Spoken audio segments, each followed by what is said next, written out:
क्या किया गया? भारतीय पुरातत्व सर्वेक्षण विभाग की स्थापना, क्वेश्चन आएगा कब कब की गई थी? 1861 में। आ रहा है समझ में? अच्छा, जो मैं समझा रहा हूँ स्टोरी के टर्म्स में वो समझ में आ रहा है? यदि हमने ये जो इमेजिन कर लिया कि क्या हो रहा है तो ये सब डेटा हमको याद हो जाएगा। यदि हम रिलेट नहीं कर पाए एक सन को दूसरे सन से रिलेट नहीं कर पाएंगे तो फिर हमारे को याद रखना बहुत मुश्किल हो जाएगा। आ रहा है समझ में?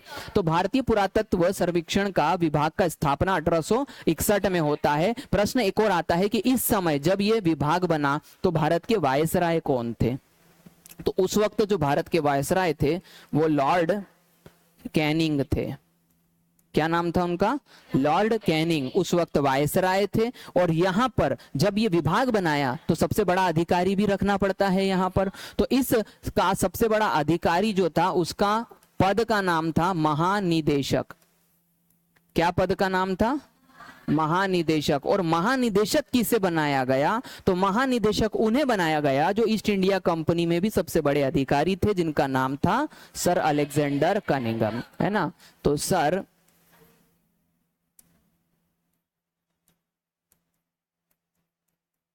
अलेक्जेंडर कनिंघम को जो है वो प्रथम, मैं इसको यहां पर एक और शब्द इस्तेमाल कर लेता हूं, क्या नाम है?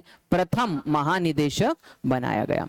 अब इसके बाद में हम आगे बढ़ते हैं एक कदम और। वर्तमान स्थिति क्या है? क्योंकि ये विभाग जो 1861 में बनाया गया था वो आज तक चल रहा है, अभी भी है। तो बोले वर्तमान में इसकी स्थिति क्या है सर? वर्तमान में इस विभाग की, भारतीय पुरातत्व विभाग की स्थिति ये है कि ये संस्कृति मंत्रालय, है ना, के अधीन आता है। किसके अधीन आता है? संस्कृति मंत्रालय। मतलब इस विभाग को कौन देखता है? संस्कृति मंत्रालय। और एक और प्रश्न आता है कि इसका मुख्यालय कहां पर स्थित है? तो इसका मुख्यालय नई दिल्ली में स्थित है। कहां पर स्थित है? नई दिल्ली में स्थित है। ये दो प्रश्न और एग्जाम में हमसे पूछे जा सकते हैं। वर्तमान स्थिति हमने पुरातत्व विभाग की समझ ली। अब क्या हुआ? 1861 में तो ये विभाग बन गया, कुछ खोज भी। अब क्या, पहले बजट नहीं आता था। पहले क्या, ईस्ट इंडिया कंपनी को क्या करना है? उसको तो व्यापार से मतलब है, उसको क्या मतलब है गड़े मुर्दे उखाड़ने से। तो पहले वो बजट नहीं देते थे इनको। अब क्या हुआ, सरकार आई है तो सरकार ने विभाग बनाया है, तो विभाग को क्या मिलता है? बजट, पैसा मिलता है। तो पैसे का अपन उपयोग कर पाएंगे। अब पैसे का उपयोग हो रहा था यहां तक। अब 1865 से 71 के बीच में क्या होता है?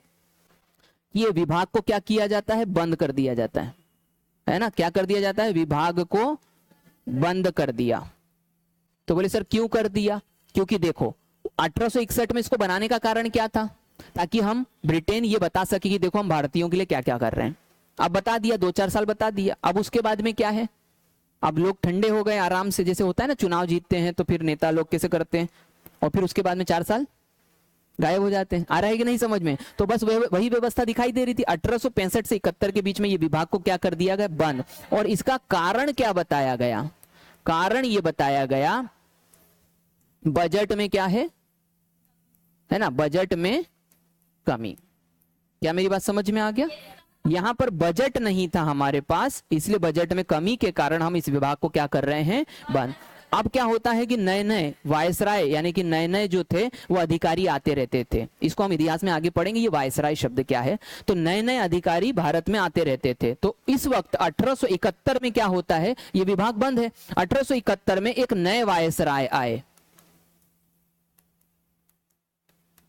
इस नए वायसराय का जो नाम था वो था लॉर्ड मेयो। क्या नाम था? Lord Mayo. लॉर्ड मेयो जब भी कोई नया अधिकारी आता है तो वो अपने शासन में कुछ अच्छा हुआ इसके लिए कुछ ना कुछ बदलाव करते रहता है। और ये व्यक्ति जो था इसका थोड़ा इंटरेस्ट भी था कि यार मैं कुछ नया करूं या फिर कुछ अच्छा करूं। तो इसने क्या करा? इस विभाग को फिर से ओपन कर दिया, शुरू कर दिया। और फिर से पुनः क्या कहा? पुनः महानिदेशक। फिर से महानिदेशक किसको बनाया?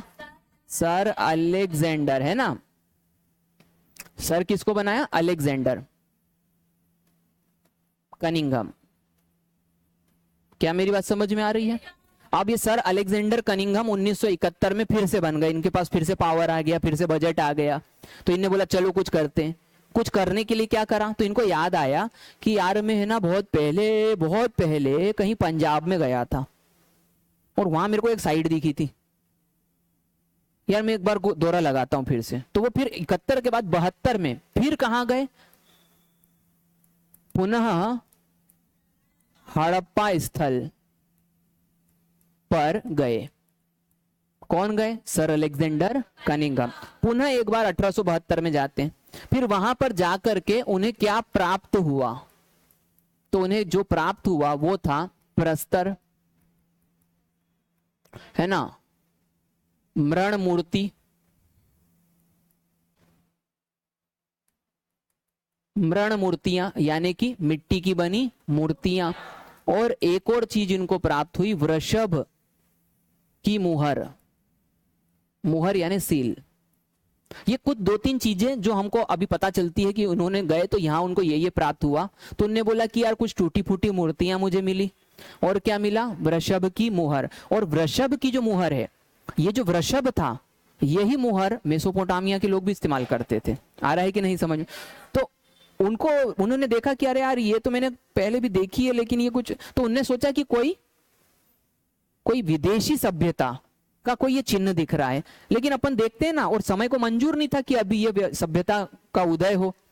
तो उन्हें देखा यार, बोले यार ये तो मैंने कुछ इतना महत्व का दिख नहीं रहा है, और उन्हें छोड़ दिया। तो ये मूल रूप से पूछा जाता है कि उनको वृषभ की मुहर मिली थी, क्या मिला था, तो हमको पता चल जाएगा। अब इसके बाद में इन्होंने 1872 में क्या करा, उसको फिर से छोड़ दिया कि कुछ ज्यादा महत्व की जगह यहां पर नहीं मिली। 1872 के बाद 85 से 88, अब 85 में ये रिटायर हो गए, और 85 में रिटायर होने के बाद में 85 से 88 एक नए व्यक्ति आए मुख्य महानिदेशक बनके। नए महानिदेशक, अब ये नए महानिदेशक महोदय कौन थे? ये नए महानिदेशक थे, इनका नाम था जेम्स बर्गेस। क्या नाम था? James Burgess. महानिदेशक जो नए थे वो थे जेम्स बर्गेस, और इनका जो कालखंड माना जाता है ना, ज्यादा या कि